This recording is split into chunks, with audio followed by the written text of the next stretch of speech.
Yeah. Hi, good afternoon. My name is Anastasio Stampoulos. I'm the chapter president for Konstantin Katsos chapter of the AHEPA 170 in Hempstead, Long Island, New York. I'd like to welcome you as the AHEPA family of Hempstead, and in conjunction with the New York State Empire District 6 and the National AHEPA Cultural Commission and EMCA proudly present the Hellenic Genocide of 1894 to 1923. Today is Sunday, September 15th, 2019, and this lecture series is the Seraphim Canoutas lecture series, which came to Hempstead with the help of our governor, Katsos. We're going to have some wonderful panelists. We're honored and privileged to have this Seraphim Canoutas lecture series here. It should be a wonderful event, and we thank you very much for joining us.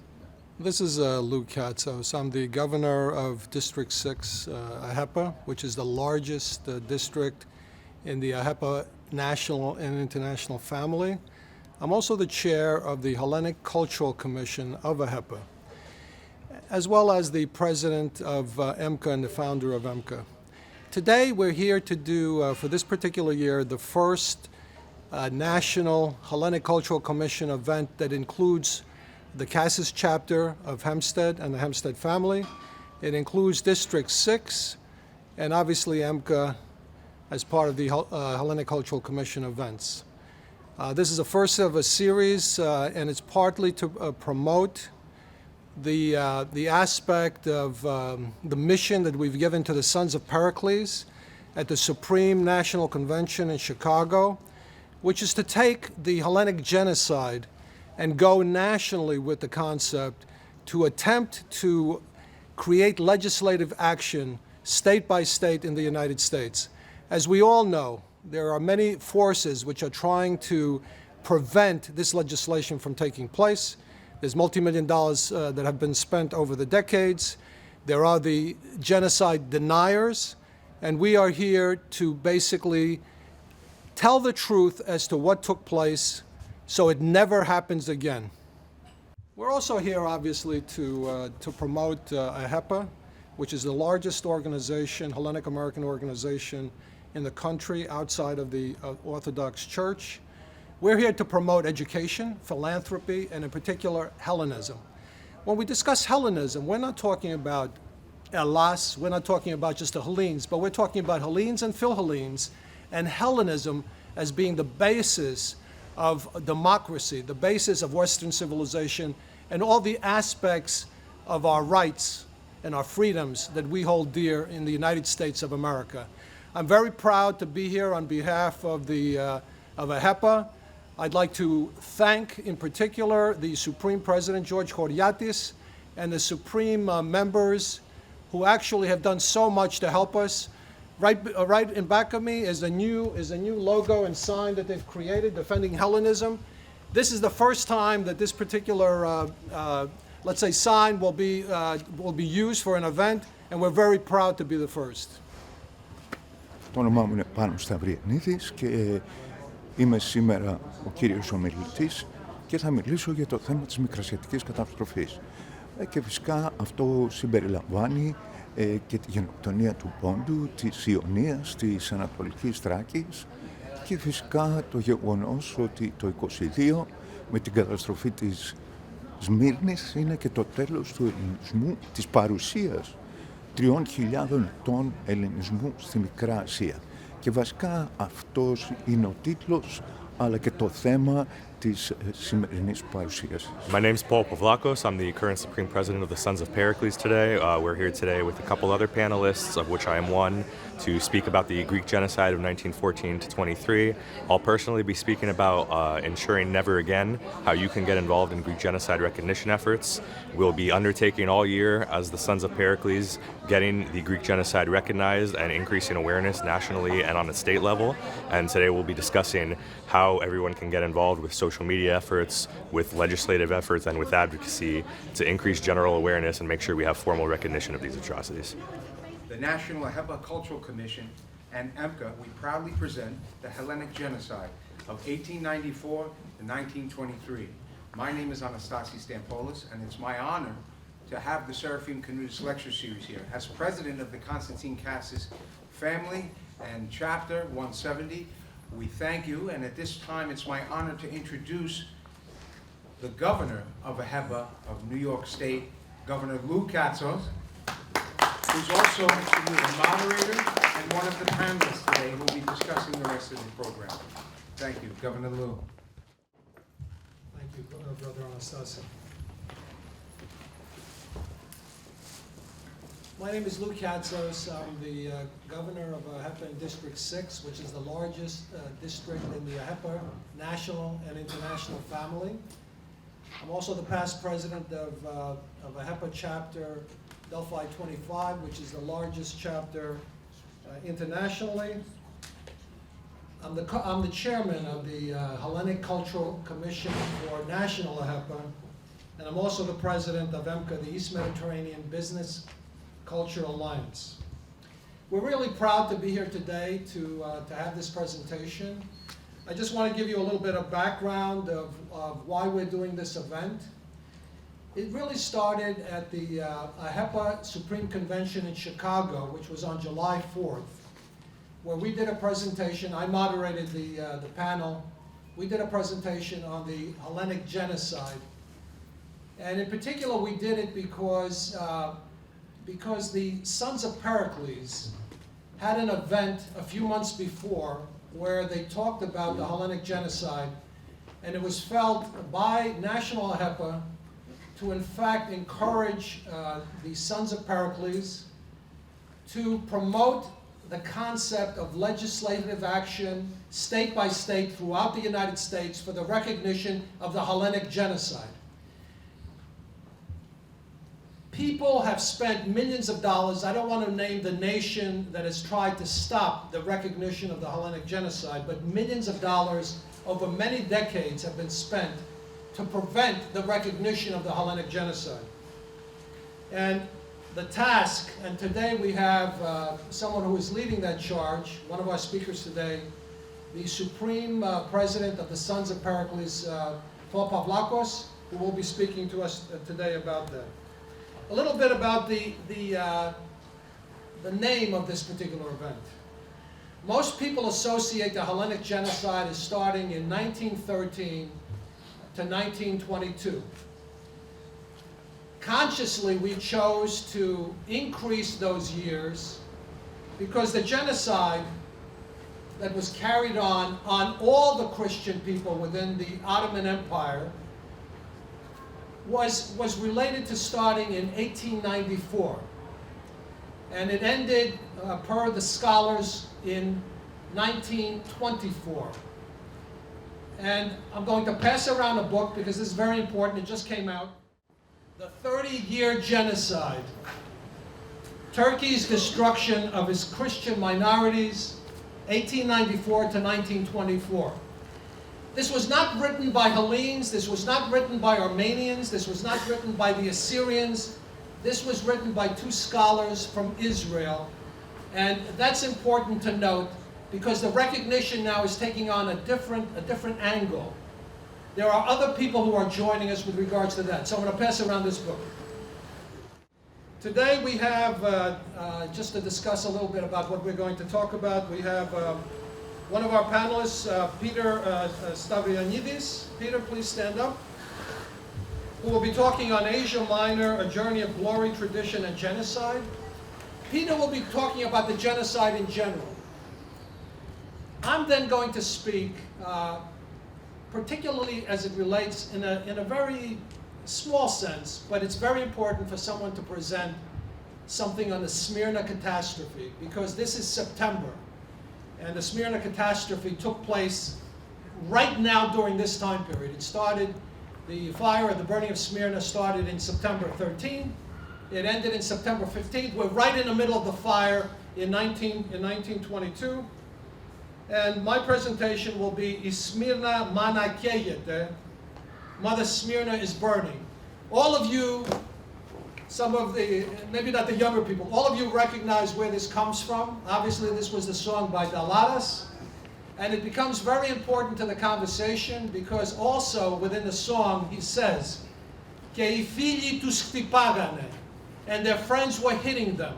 And what was he was referring to is as people were jumping into the water, trying to be saved, as we had 21 battleships outside the port of Smyrna. No one wanted to take them in. Και τους χτυπάγανε. They were hitting their hands. And then our final panelist will be Pavlakos, the Supreme President of the Sons of Pericles, who will speak on ensuring never again and how to get involved in Hellenic Genocide recognition efforts. So with that, what I'd like to do is introduce a good friend who was in fact in Chicago with me. He was one of the panelists, Peter Stavrianides, very well known within the community. He has studied this particular topic, has educated people on this, the Hellenic Genocide for many years. He was one of the first to take legislative action, actually, in the state of New Jersey to get the genocide recognized. I am proud to introduce Peter Stavrianides. Thank you, Lou. Is it okay if I tell you a couple of things about me? Yes. Yes? Yes. First of all, kudos to AHEPA. Congratulations to Lou. I think he's doing an incredible job, and I think I'm so impressed. And let's give him a nice round of applause, because he deserves it. We need more people like Lou. And I've been involved with this topic for many years, not because I've done research on it, but I happen to be a Pontiac myself. I grew up, it's part of my DNA. We have victims, my grandparents and great-grandparents who fell victims to the Kemal Atatürk and the Young Turks, and the method of genocide to completely erase any sign of Hellenism from Asia Minor. And that, my presentation, as Lou said, it's going to be kind of general. I'm not going to go into depth, although for those of you who would like to hear more about the Smyrna catastrophe, you can join us. I think it's the 26th, Thursday the 26th in the city, and I'm sure Lou can give you more information about this. So, first of all, I think it's nice to go through a review quickly about what Asia Minor is, because we have a lot of younger people here. So Asia Minor is what is the country of Turkey today. You see that, right? And this is Pondos. And Smyrna is over here. In 330 AD, Constantine the Great moves the capital of the Roman Empire from Rome to what he called at the time New Rome, and it later was named to honor him what? Constantinople. Thank you. And this is, of course, the emblem. And this is the peak of the Roman Empire of Byzantium, as it was coined later, but the true name is Roman Empire. Look at the greatness. How many of you have been to Hagia Sophia? 1054. What takes place? The schism between the two churches. And the Catholic Church is split, Roman Catholic Church and the Orthodox, Greek Orthodox Church, or the Orthodox Catholic Church. 1204, the Crusades, and they sacked Constantinople, which was the major act that contributed to the decline of the Roman Empire. And of course, in 1453, we have the first tragedy of Hellenism, which was the fall of Constantinople.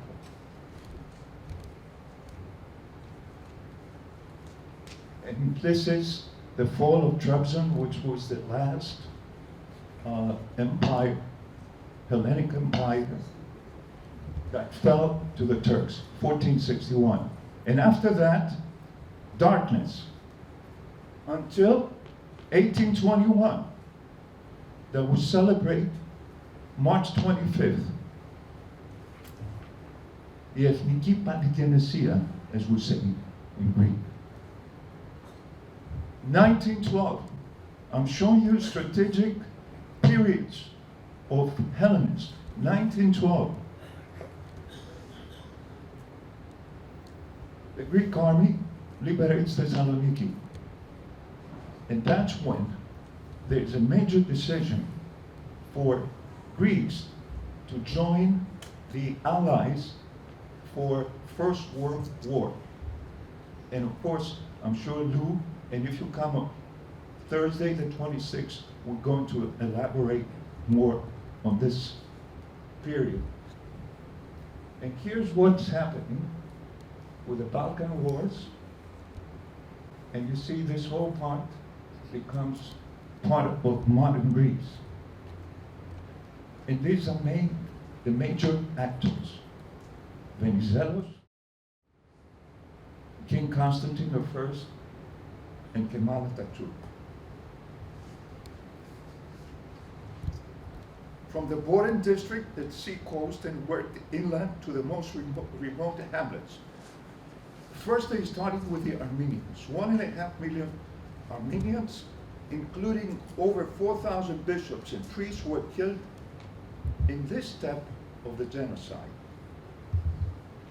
But of course then the Turks continued the same method, systematic killing for the rest of the Christian populations, of course including the Pontic Greeks. So in this genocide, we have the killing of members of a specific group, the infliction of serious bodily and mental harm on the group, the deliberate subjection of the group. In other words, we had all the characteristics of a systematic genocide. When other ethnic groups have suffered crimes against humanity, they have received national days commemorating those tragedies, along with substantial reparations. Yet the Greeks and the Armenians and the Assyrians have received no such acknowledgement. In fact, to this day, the Turkish government does not even acknowledge, that, they don't acknowledge that these events took place. In 2002, for your information, 2002-2003, the Pamponian Federation, at the time I was the president, we took major political actions. And we managed to get recognition first from the state of New York, that was the first one, with Governor Pataki, and then the state of New Jersey, with Governor McGreevey. That was the first two recognitions that we got about the Asia Minor genocide. I think that was a great accomplishment. And then about 25 more states followed. And we got also more recognition. But of course, we need the recognition of the federal government, which we haven't managed to do that as yet. I want to give you some demographics about what was happening at the time. In 1911, the Greek Foreign Ministry made a very wise move, which is very unusual, for the Greek foreign relations. They asked for a census to be conducted of all the Greeks in Asia Minor. So the Ecumenical Patriarchate assumed the responsibility to conduct this research through the priests in the different regions.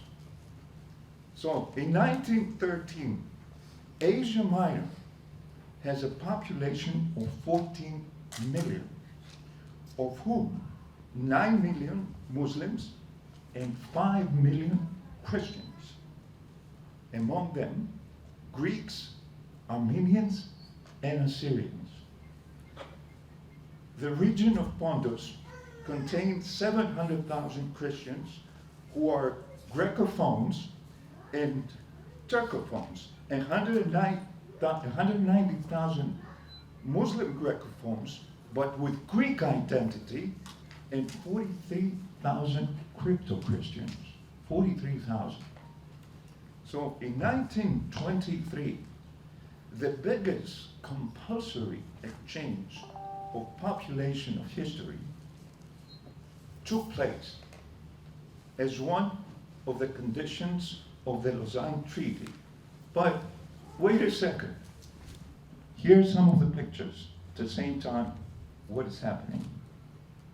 So some are some of the horrific events that took place.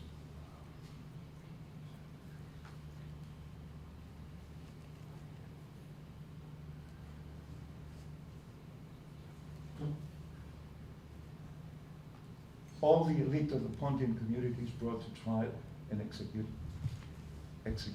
in Amasya.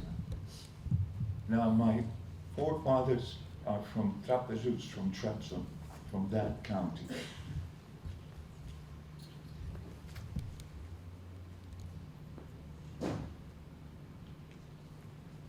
May 15, the Greek army comes into Smyrna. 1919, they were there for 3 years. I don't know how many of you knew that. How many of you knew that the Greek army was in Ionia, in Smyrna for 3 years? The Treaty of Sevres, 1920. Here's what we get. Look at the blue. And in 1920, after the Treaty of Sevres, 2 days later, they tried to assassinate Venizelos. And of course, we're going to talk more about it in a couple of weeks. Which demonstrates, and I'm not taking sides here. I'm not taking sides on the side of the monarchy or the side of Venizelos. I'm just presenting facts. And of course, then, the Greco-Turkish war, I think we overextended ourselves, and of course, due to the dichotomy of opinion that existed between the different fractions. As a matter of fact, there was an alliance between the communists and the monarchists, which is very hard against the Venizelists. That's why this is the remains. The first thing is the moral significance of this genocide. We have the responsibility to investigate the sequence of events and reveal the true perpetrators of these unprecedented crimes. This is, I believe, is our moral obligation as descendants of hundreds of thousands. We estimated about 700,000 Hellenes lost their lives as part of this systematic ethnic cleansing, which has all the characteristics of the genocide, according to the description of the United Nations. So this is our moral obligation as citizens of this great country that we live in, the United States, whose basic tenets are based on the principles of human and religious freedom, and last but not least, as responsible citizens of this planet. Number two, the historical significance of the genocide. They say that history repeats itself. But it is the people who can prevent from history to repeat itself. So, number one, we have to set history straight. And number two, to allow these horrific events, not to allow these horrific events to take place again. And number three is the political significance of the genocide. Every social or historical issue and I think you agree with that, has a political significance as well. If a nation or a state has committed crimes against humanity, this nation has to come forward, clean, and admit and condemn those wrongdoings in order to be accepted again as an equal and well-deserving member of all the international organizations. So after that, of course, somebody had to be blamed. So this is a trial of the six. And this is from a Turkish newspaper. I think you can read it.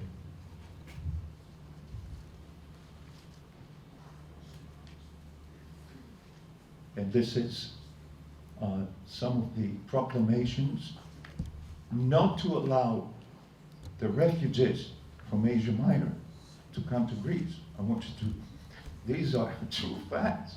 And you know what? Would you like to know why?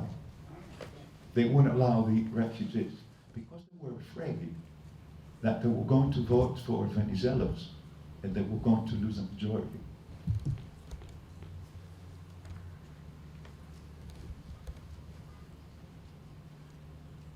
This is from the king at the time. From the king? Yes, King? the king, the king. Απαγορεύεται η ενελάβη αποβίβαση προσώπων ομάδων αφικνουμένων εξαλλοδαπής. Doesn't name them specifically. It says from abroad. We're prohibiting any fugitives to come in to Greece proper from abroad. And of course that is the end of the Megali Ιδέα. Do you understand when I say Megali Ιδέα? It's the great idea, the idea of Magna Graecia again, to be able to free all the Greek populations that lived outside of that little tiny initial modern nation which was formed in 1828. And of course, the Megali Ιδέα goes back to Riga Ferreros and then it goes to Ion Dragoumis, although Ion Dragoumis was one of the actors that was against Venizelos because his idea of Megali Ιδέα was different. With Venizelos, his idea of Megali Ιδέα was more Hellenic. It was for a great nation, but with Hellenic Orthodox population, as opposed to Ion, who believed that the Greeks and the Turks can form a new Byzantine empire, which it was a little similar to Riga Velestin League. And of course, those differences contributed to the tragedy, to the second, I think, biggest tragedy. And I think these are the things, and again, I applaud AHEPA for taking this initiative that can teach us a lot, because we live with a Megali Ιδέα as Greeks. We are. You know, we always talk about how great we are, our history, our children, our education, we're number one in education, in businesses, etc. But studying the history, I think we can learn a lot from this that contributed to the biggest tragedies of it. And you know, every so often we'll commemorate the fall of Constantinople. That was another dichotomy of opinion that contributed to that. Anyway, δεν θέλω να σας κουράσω because I want to give the opportunity to the next speakers. So I just machine-gunned through the history. I hope I was clear enough, and thank you so much for giving me the opportunity. Just a couple of points, by the way, when Peter was showing the slides. One thing he forgot to show was the fall of the Despotate of the Moria, which was in 1460. And the Despotate of the Moria, quite frankly, at that particular time period, was probably the most powerful part of the aspects of the former I Byzantine had to Empire. eliminate a lot of slides, so that was part of the original. No, I know. The only reason why I mentioned that is because Mistra is right near my own village, quite frankly, of your youth. So I have to tell you again. This is a Canoutas lecture. Let me tell you a little bit about Canoutas. This is the 7th lecture, the Canoutas lecture series, that we started first at Delphi 25, my chapter, the largest chapter in the AHEPA family nationally and internationally. We then took the Canoutas lectures and made them the district lectures. And more recently, we've made the Canoutas lectures the National Hellenic Cultural Commission lectures. So this is the 7th Canoutas lecture that we're having. And it's the first event that we're having in terms of a combination chapter, district, and a Hellenic Cultural Commission event. There's going to be 2 other events like this during the year. One of them will be in December that has to do with John Cassavetes. This is the 60th, it's the 90th year since his birth and the 30th year since his death. We're going to have a Canoutas lecture that'll discuss, he wasn't a AHEPA member. We're going to do it with the chapter in Astoria where he was a member. Also District 6 event, and also obviously the Hellenic Cultural Commission that I'm the chairman of in the AHEPA family in the United States and in Greece and Canada. In terms of Smyrna, we are going to have, as was mentioned previously by Peter, a specific lecture on Smyrna, which will take place in Manhattan on September 26th at the 3 West Club in Manhattan. We have 3 speakers. Peter is one of them. Another speaker is Professor Isminia Lamb from Georgetown, and I will also be a speaker at that particular event. The reason why we're going to discuss Smyrna today, even though this was more a generic Hellenic genocide discussion, which, as we indicated before, was the charge that we put to the sons of Pericles to spread the word on the genocide and to promote legislative action state by state throughout the United States. The reason why we're bringing up that I'm going to speak a little bit about the Smyrna catastrophe is because obviously this is September. And the reason why I said to keep the slide up there is you'll see the destruction of Smyrna, August 1922. What's the reason for that? Why is it mentioned as being August? Because during that time period until the early 1920s, the Julian calendar was the calendar that was being used in the East. It wasn't the Gregorian calendar of the West. So actually there's a two-week differential between the calendar of the East and the calendar of the West. For those of you who will look at old records that you have, Greek records, if it was prior to 1922, you have to add 2 weeks, basically, to come across to what the time period was in the West. Peter mentioned that the war, the Turkish Hellenic War of 1919 to 1922. This was the outcome, the final outcome of the war, because it was in Smyrna. It was in Smyrna, as the troops were leaving, and they left from Smyrna, by the way, on the 8th of September. And basically the Turkish troops were coming into Smyrna at the same time, the day after. They started in the beginning. In the beginning it looked like a peaceful transition. Obviously the population, which was made up of, there's a dysfunction between what the Turks are saying, what the Greeks were saying. Smyrna was a Christian city, predominantly. It was not a Turkish city. As a matter of fact, the Turks refer to Smyrna as Gavur Smyrna. In other words, infidel Smyrna. And what they were basically indicating was this was the city that was essentially a Christian city. Understand, in 1922, Smyrna was the largest Hellenic city by population in the world. It had a larger Hellenic population than Athens did in 1922.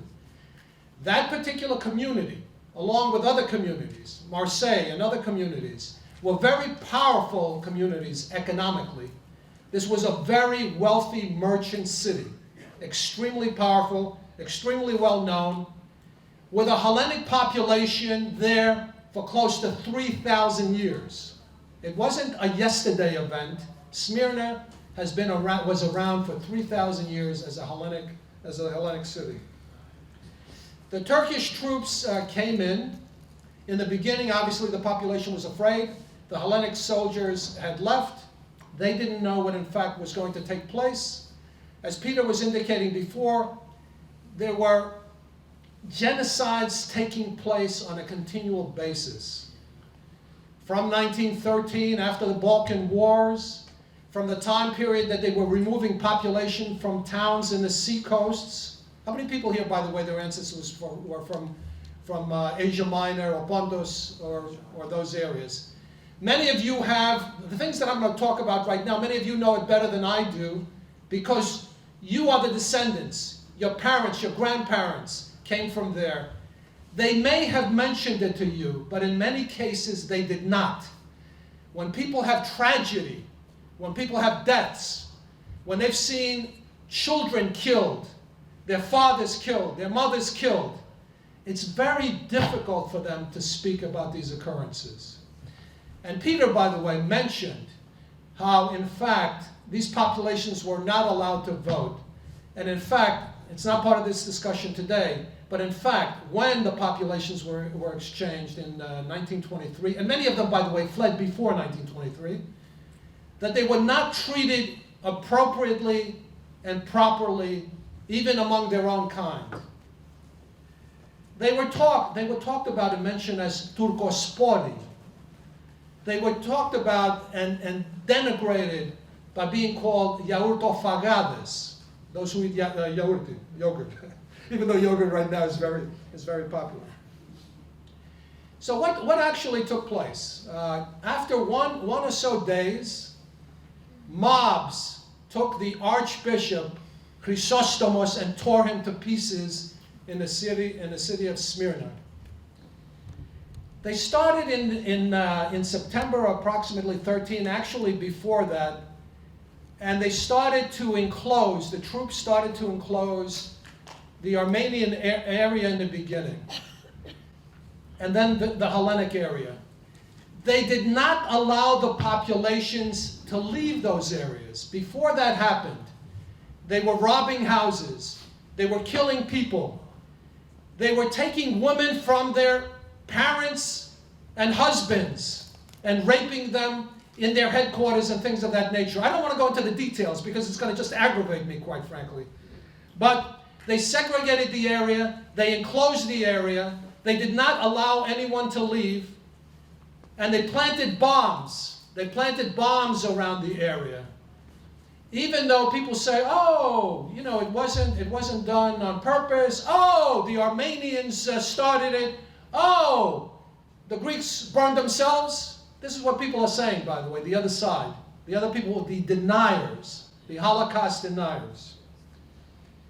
They made sure in that particular time period when they took the petroleum and they spread it through the streets in those areas, marking them out, they made sure that the winds were blowing in a certain direction to keep away from the Turkish areas. It's amazing that the only areas that got burned during the Smyrna catastrophe, the burning of Smyrna, were Hellenic and Armenian areas within those cities. The Turkish areas were not, in fact, taken into control or burned. You have to understand also what was happening during that period.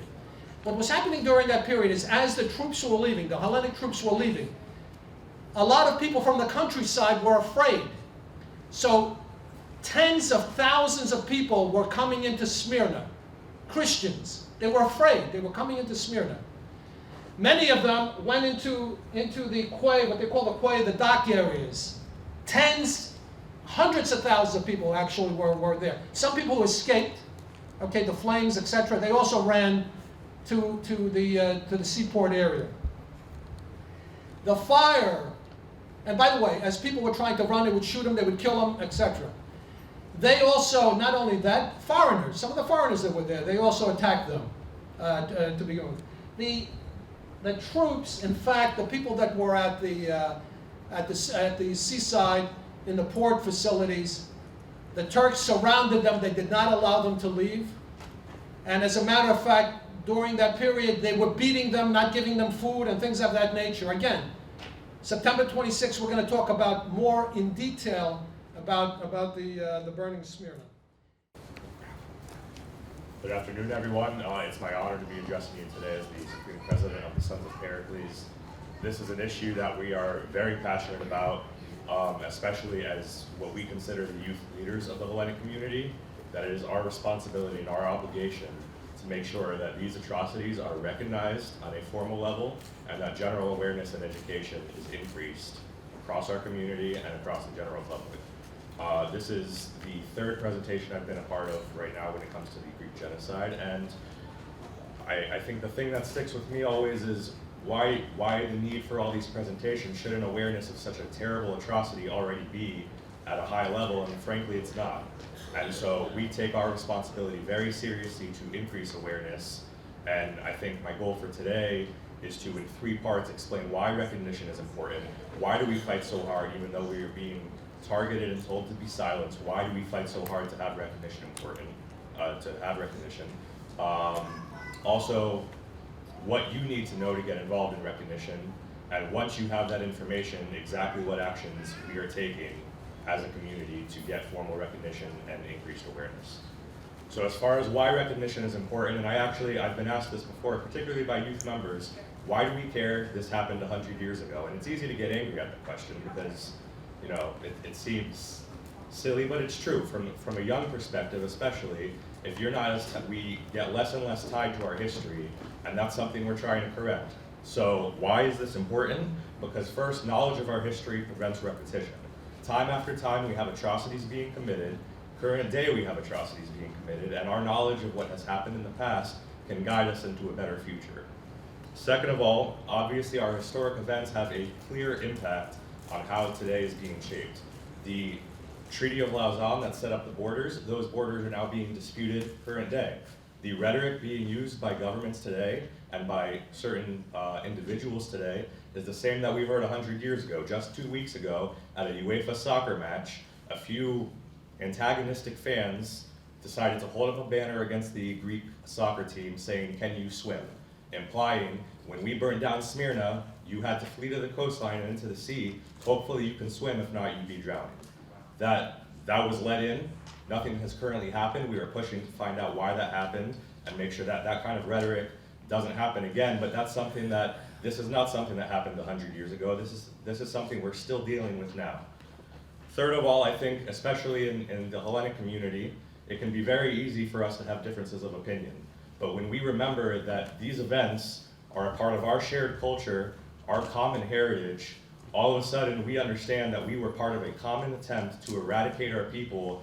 Our divisiveness turns into unity in this shared culture. We can unite together, understanding that we all have the same ancestry when it comes to these events. So I think those 3 things are particularly why recognition is important.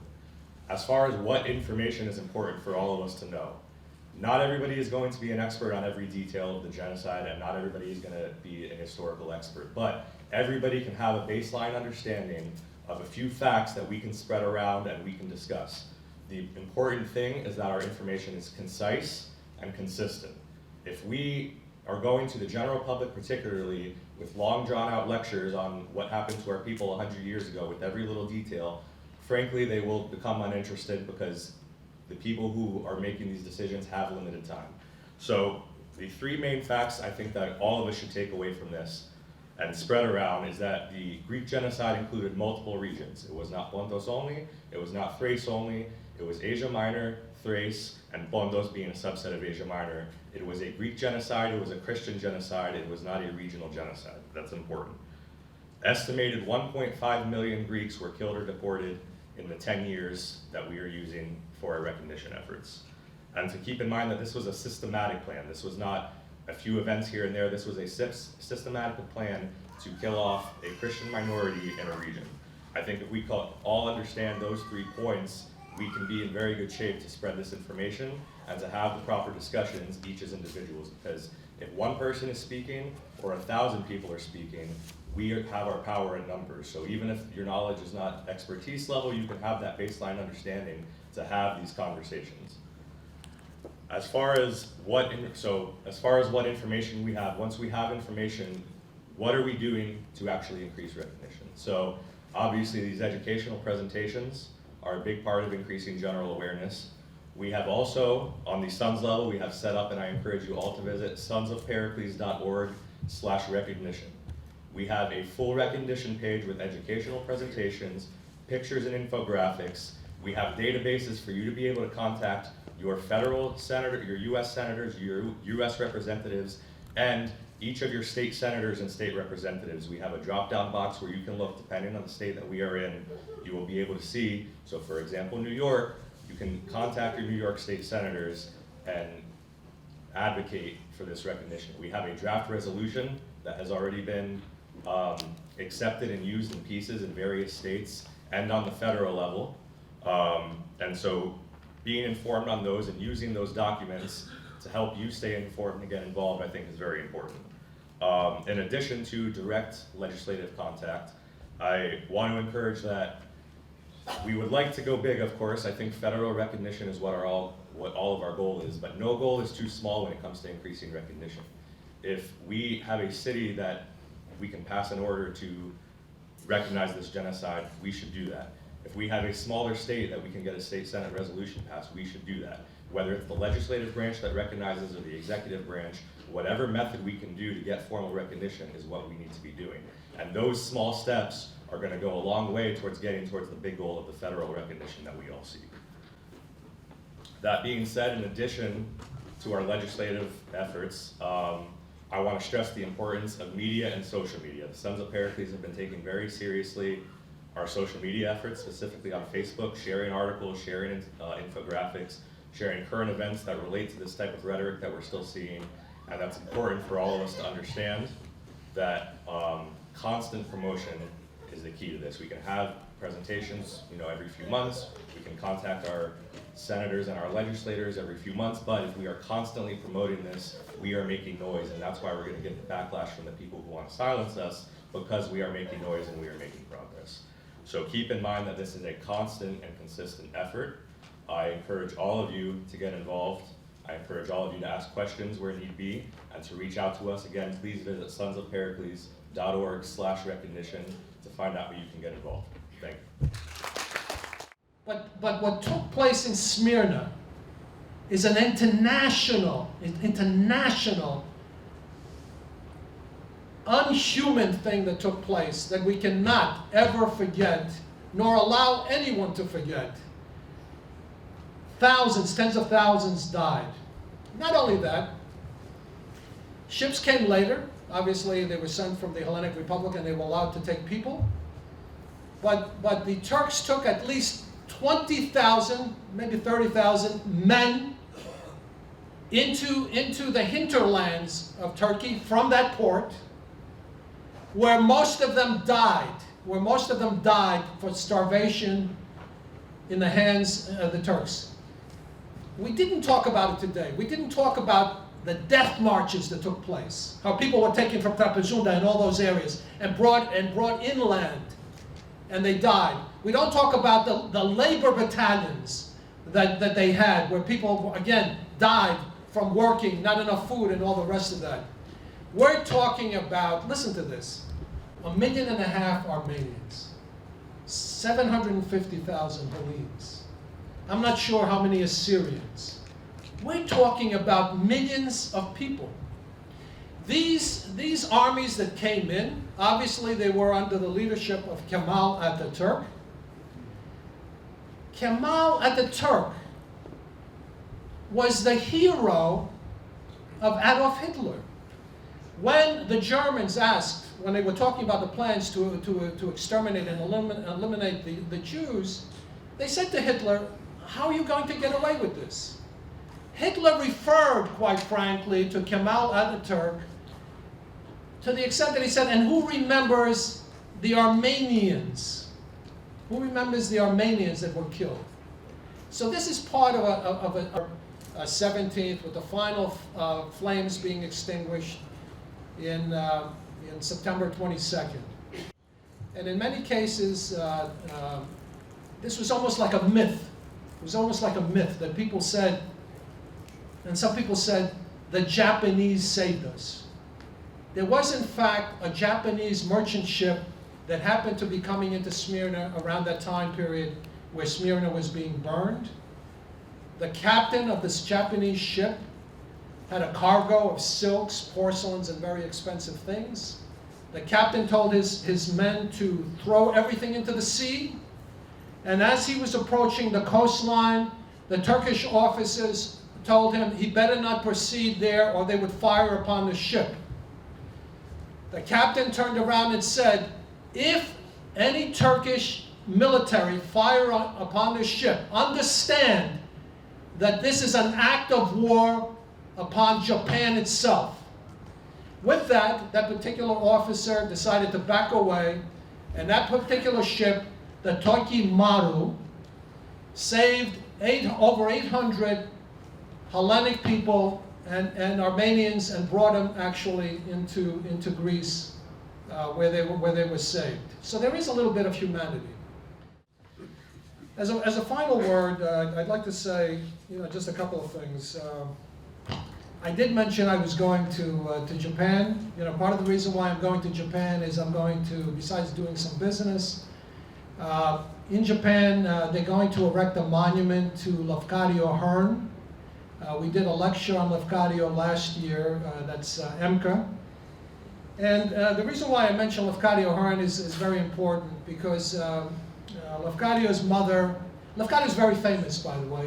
If you ask everybody in the room, some people know in this particular room, but if you ask 1 million Hellenic people who is Lafcadio Hearn, maybe you can get 10 people who could tell you out of 1 million who Lafcadio Hearn was. But Lafcadio Hearn, who was half Greek and half Irish, because his mother married a surgeon from the British Army in the 1850s. He was born in the Ionian Islands. Lafcadio ended up in the United States, where he became a very famous journalist, writer in Cincinnati, but also in New Orleans. He in effect invented the concept of New Orleans the way we understand it as a mysterious place. And Lafcadio Hearn is recognized by many people as the foremost ethnographic documentarian of the 19th century of the United States. Lafcadio ends up in Japan. In Japan, he marries into a samurai family.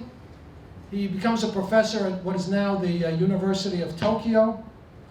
And he becomes a famous author of Japanese legends and ghost stories. Extremely famous. As a matter of fact, he's one of the most, he took on a Japanese name, the Japanese think he's Japanese, and if you mention his name, he's like an extremely well-known Japanese writer. He died in Tokyo, so the monument actually is going to be the 30th anniversary of the sister cities of Tokyo and Lefkada. He was born in Lefkada. I will be there for the unveiling of the monument, and the monument, quite frankly, is created by a very good friend of mine and some of us. He's in fact an AHEPA member. He's in fact a Delphi 25 member in the city of New York. But I leave you with the final scenario on Lafcadio Hearn. Lafcadio's mother was Anna Kasimatis. Anna Kasimatis. And if you look at chapter 170, it's a Katsos chapter. Katsos is a shortened version of the Hellenic name, which is Kasimatis. Okay, many people here I'm sure don't even know that. But the family here is very distantly related, obviously, to Anna Kasimatis. But I think it's a very interesting scenario that we have, that I'm going to Japan. We have Katsos chapter here. We have Lafcadio Hearn, who's from the Kasimatis family. And at the same time, we're meeting with a scholar from the University of Tokyo to discuss the Japanese ship, the Toki Maru, a profile in courage and humanity. For those who really want to find out more information, for the younger people, or for those who are very interested about these historical events, we did mention the 30-year genocide. But I'd like to also mention that in Chicago we have the Asia Minor and Pontus Hellenic Research Center, which is open to you. They have a lot of great publications. Here's a couple of them. One is the Asia Minor catastrophe and the Ottoman Greek genocide. Another one, genocide in the Ottoman Empire, Armenians, Assyrians, and Greeks, 1913-1923. It's edited by George Sherinian. And George was also one of the presenters when we were in Chicago in that convention that I mentioned earlier. We have Professor Konstantin Hatzidimitriou, who's written an excellent account of American accounts documenting the destruction of Smyrna by the Kemalist Turkish forces, September 1922. And just another book, The Greek Genocide, 1913-1923, New Perspectives. Again, by the Research Center in Chicago. Thank you all for being here today.